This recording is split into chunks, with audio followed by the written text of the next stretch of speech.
श्री शिवाय नमस्तुभ्यम। दोस्तों, धर्म विद्या स्रोत चैनल में आप सबका बहुत स्वागत है। दोस्तों, आज का वीडियो रिक्वेस्टिंग वीडियो है। किसी एक व्यूअर ने सब्सक्राइबर ने मुझे कमेंट करके बोला कि माता सरस्वती की पूजन विधि मुझे अवश्य बताएं। माता सरस्वती का पूजन विधि सरल तरीके से कैसे करें, क्योंकि मैं एक स्टूडेंट हूं और एक स्टूडेंट इतने नियमों के साथ, इतनी रस्मों के साथ, रिवाजों के साथ पूजा पाठ नहीं कर पाते हैं। तो एक सरल तरीका बताएं माता सरस्वती का पूजन कैसे करें। सरल तरीके से माता सरस्वती के पूजन कर उनका आशीर्वाद कैसे प्राप्त करें, अपने विद्या को कैसे जागृत करें, बुद्धि का विकास कैसे करें, माता सरस्वती का आशीर्वाद कैसे मिले, ये सभी बातें आज की इस वीडियो में बताने वाली हूँ।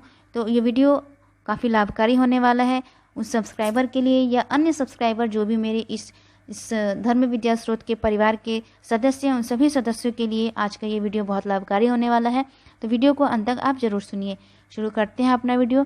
दोस्तों, सबसे पहले बात करते हैं विद्यार्थी जीवन कैसा होता है। विद्यार्थी जीवन बहुत ही संघर्षमय होता है और मेहनत वाला विद्यार्थी जीवन होता है। यानी विद्यार्थी जीवन में आप जितना मेहनत करते हैं उतना ही आपको लाभ मिलता है।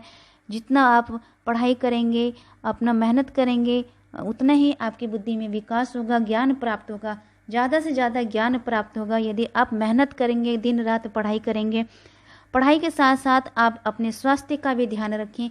बीच बीच में कुछ ना कुछ लेते रहें, खाते पीते रहें।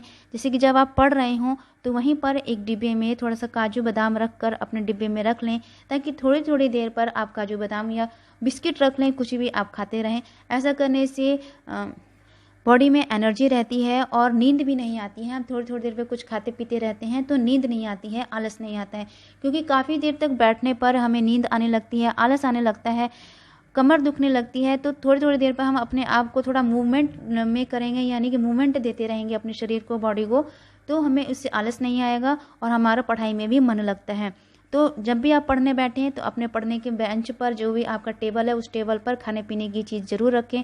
काजू बादाम रख लें, बिस्किट रख लें या कोई स्नैक्स रख लें, या आप अपनी मम्मी को कह सकते हैं कुछ बनाकर आपको उस समय दे दें। तो ऐसा ये काम आप पहला काम ये ज़रूर करें। दूसरा काम, जब भी आप पढ़ने के लिए बैठ रहे हैं तो सबसे पहले जब आप किताब खोलें, माता सरस्वती का एक चित्र अपने जिस दिशा में भी आप बैठ, सबसे अच्छा दिशा होता है उत्तर पूर्व की दिशा, पढ़ने की अच्छी दिशा होती है। उस दिशा में माता सरस्वती का फोटो यानी चित्र या कोई मूर्ति हो, एक छोटी सी मूर्ति भी मिलती है माता सरस्वती की, उस मूर्ति को अपने चेहरे के सामने रखें जब भी आप पढ़ रहे हैं। तो जब भी आप किताब खोलते हैं या पढ़ते लिखते हैं, सबसे पहले माता सरस्वती के प्रतिमा का दर्शन करें, उन्हें हाथ जोड़कर प्रणाम करें और माता सरस्वती के इस मंत्र को बोलते हुए ओम सरस्वती देवियो नमः, इस मंत्र को बोलकर ही आप अपनी पढ़ाई को शुरू करें। ऐसा करने से यदि आप पूजा नहीं भी कर पा रहे हैं तो भी आपको माता सरस्वती का आशीर्वाद प्राप्त होगा। जरूरी नहीं है कि हम मंदिर में जाकर मंदिर के सामने बैठकर जोत बत्ती करते हैं, अगरबत्ती जलाते हैं, मंत्र जाप करते हैं तो ही हमें माता के दर्शन होते हैं, माता का आशीर्वाद प्राप्त होता है, उस पूजा का फल प्राप्त होता है।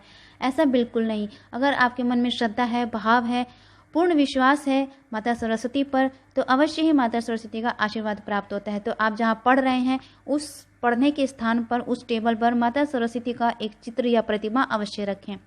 ये दूसरा काम है। तीसरा काम, जहाँ पे भी आप पढ़ रहे हैं अपने घर में मोर का पंख जरूर लगाएं। जिस कमरे में आप बैठ रहे हैं मोर का पंख लगाएं। मोर का पंख लगाने से घर की नकारात्मक जो भी ऊर्जा है, यानी जो भी आपके आसपास नकारात्मकता है, वह दूर हो जाती है और सकारात्मक विचारों की उत्पत्ति होती है। चौथा काम है, घर का माहौल अच्छा होना चाहिए। घर में कोई क्लेश नहीं होना चाहिए, लड़ाई झगड़ा नहीं होना चाहिए। ऐसा अगर होता है, जिस घर में पढ़ने वाले बच्चे होते हैं उस घर में क्लेश वाला माहौल बिल्कुल नहीं होना चाहिए। घर की स्थिति डावाडोल हो जाती है। घर में फिर जो बच्चा पढ़ता है उसका मन पढ़ाई में नहीं लगता है, पढ़ने के लिए माइंड सेट नहीं कर पाता है। माइंड सेट होना बहुत ज़रूरी है पढ़ने वाले बच्चों के लिए। तो इस बात का ज़रूर ध्यान रखें, माता पिता ज़रूर ध्यान रखें कि अपने बच्चे की पढ़ाई के लिए घर में कलेश का माहौल बिल्कुल ना बनाए। पांचवा काम है, यदि आप जीवन में सफलता प्राप्त करना चाहते हैं, विद्यार्थी जीवन में सफलता प्राप्त करना चाहते हैं, अच्छी नौकरी प्राप्त करना चाहते हैं, अच्छी रैंक प्राप्त करना चाहते हैं, तो सबसे पहला एक काम कि सुबह जल्दी उठें। वह विद्यार्थी जो भी पढ़ने वाले बच्चे हैं उन्हें सुबह जल्दी उठना चाहिए। सुबह माना जाता है कि सुबह जो भी विद्यार्थी पढ़ते हैं और वो पढ़ा हुआ जल्दी याद होता है, क्योंकि उस समय माता सरस्वती भ्रमण करती हैं। माता सरस्वती जीवा पर विद्यमान रहती हैं। वह उचित समय होता है तो जो भी विद्यार्थी सुबह जल्दी उठकर पढ़ते हैं उस समय का याद किया हुआ पढ़ा हुआ हमेशा याद रहता है और बुद्धि में ज्ञान में वृद्धि होती है। तो सुबह जल्दी उठकर यदि आप पढ़ते हैं, कुछ याद करते हैं, माता सरस्वती की पूजा करते हैं तो उस माता सरस्वती का आशीर्वाद प्राप्त होता है।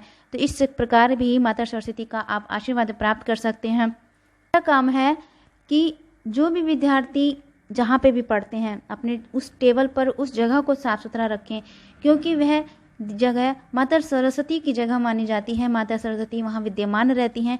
तो जहाँ पर भी आप पढ़ रहे हैं, लिख रहे हैं, पढ़ाई कर रहे हैं या सो रहे हैं, उठ रहे हैं, बैठ रहे हैं, जो आपका कमरा है उस जगह को साफ सफाई रखें, साफ रखें। प्रकार से जहाँ आप पढ़ रहे हैं वही आपका मंदिर है।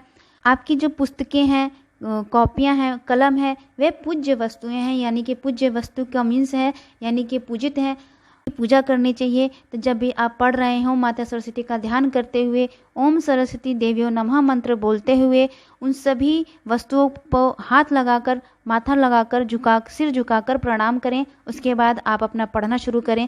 ऐसा करने से माता सरस्वती का आशीर्वाद प्राप्त होता है, ज्ञान में वृद्धि होती है, ज्ञान में प्रखर विकास होता है। ये कुछ अच्छी आदतें हैं। ये अच्छी आदतें जिस विद्यार्थी के अंदर होती हैं, माता सरस्वती उन पर प्रसन्न होती हैं, प्रसन्न होकर उनके साथ सदा सर्वदा के लिए हो जाती हैं। तो वह विद्यार्थी जब भी पढ़ाई करता है या कोई परीक्षा देता है या कोई कॉम्पिटिटिव एग्ज़ाम देता है तो वह अवश्य ही उसे सफलता की प्राप्ति होती है। हर कार्य में उसे सफलता प्राप्त होती है, ऊंचाइयों को प्राप्त करता है।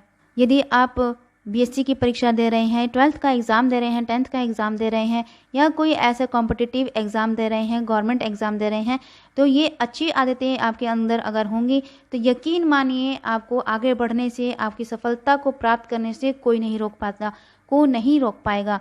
तो ये अच्छी आदतें आप अपने अंदर जरूर डालिए, ये अच्छी आदतें जरूर अपनाइए। माता सरस्वती प्रसन्न होती हैं ऐसे विद्यार्थियों पर। अब बात करते हैं कि माता सरस्वती की सरल तरीके से पूजन कैसे करें। तो सबसे पहले सुबह जल्दी उठें। सुबह जल्दी उठकर सफ़ेद रंग के या क्रीम कलर के या गुलाबी रंग के, हल्के रंग के वस्त्र धारण करें। काले या डार्क नीले रंग के वस्त्र बिल्कुल ना धारण करें। पीले रंग के वस्त्र धारण करते हैं तो अति उत्तम है, क्योंकि माता सरस्वती का यदि आपके पास प्रतिमा है या मूर्ति है तो उन्हें पीले चंदन से तिलक करें। अपनी पुस्तकें और कलमें माता सरस्वती के आगे रखकर माता सरस्वती का बीज मंत्र ओम ऐं क्लीं ओम सरस्वती देव्यो नमः मंत्र लिखकर माता सरस्वती के सम्मुख समर्पित कर दें। माता सरस्वती को पीले रंग के पुष्प अर्पित करें या फिर सफ़ेद रंग के पुष्प अर्पित करें। यदि आपके पास स्फटिक माला है तो स्फटिक माला से, या फिर मन ही मन अपने माता सरस्वती का ध्यान करते हुए ओम सरस्वती देव्य नमः मंत्र का जाप करते रहें 108 बार। माता सरस्वती को शुद्ध घी का दीपक प्रज्वलित करें, शुद्ध भोग अर्पित करें। भोग में आप मीठे फल अर्पित कर सकते हैं, पंचमेवे अर्पित कर सकते हैं, केसर युक्त दूध अर्पित कर सकते हैं या फिर सीजन वाले फल अर्पित कर सकते हैं। यानी कि उस समय आपके पास जो भी वस्तु हो, जो भी भोग के रूप में हो, वह भी माता सरस्वती को आप समर्पित कर सकते हैं। माता सरस्वती को पीले रंग के मीठे चावल केसर युक्त यदि आप अर्पित करते हैं अपनी कामना बोलते हुए तो वह आपकी कामना अवश्य पूर्ण होगी। माता सरस्वती उन व्यक्ति पर, उन विद्यार्थियों पर प्रसन्न होती हैं। यह माता सरस्वती का विशेष भोग है, प्रिय भोग है। तो इस तरीके से माता सरस्वती का पूजन करें। पढ़ने से पहले माता सरस्वती का ध्यान करें, उनको प्रणाम करें, माता सरस्वती के बीज मंत्र का जाप करें। जब भी आप पढ़ने बैठ रहे हैं, 1 बार 2 बार 3 बार, जिस समय भी आप पढ़ने बैठ रहे हैं तो माता सरस्वती के इस मंत्र को आप जाप जरूर करते रहें। नहीं भी पढ़ रहे हैं तो भी माता सरस्वती के इस मंत्र का जाप करते रहें। विद्यार्थियों को विशेषकर इस मंत्र का जाप करते रहना चाहिए, क्योंकि विद्यार्थियों को माता सरस्वती का आशीर्वाद की विशेषकर बहुत ज़्यादा ज़रूरत होती है। तो जो विद्यार्थी माता सरस्वती का ध्यान करता है, दिन भर उनका स्मरण करता है, तो माता सरस्वती उन पर प्रसन्न होती हैं। ऐसे विद्यार्थियों पर प्रसन्न होकर माता सरस्वती उनको हर कार्य में सफलता प्रदान करती हैं, अपना आशीर्वाद प्रदान करती हैं। तो दोस्तों, आशा करती हूँ आज की वीडियो आपको अच्छा लगा होगा, जानकारी अच्छी लगी होगी। जानकारी अच्छी लगे तो चैनल को सब्सक्राइब कीजिए, लाइक कीजिए, शेयर कीजिए, बेल आइकन को जरूर प्रेस कीजिएगा। वीडियो की जो भी नोटिफिकेशन है आपको मिलती रहे। कमेंट बॉक्स में वीडियो से संबंधित या कोई अन्य वीडियो आप चाहते हैं तो कमेंट करके जरूर बताएं। मिलते हैं अगली वीडियो में, तब तक के लिए नमस्कार। ओम सरस्वती।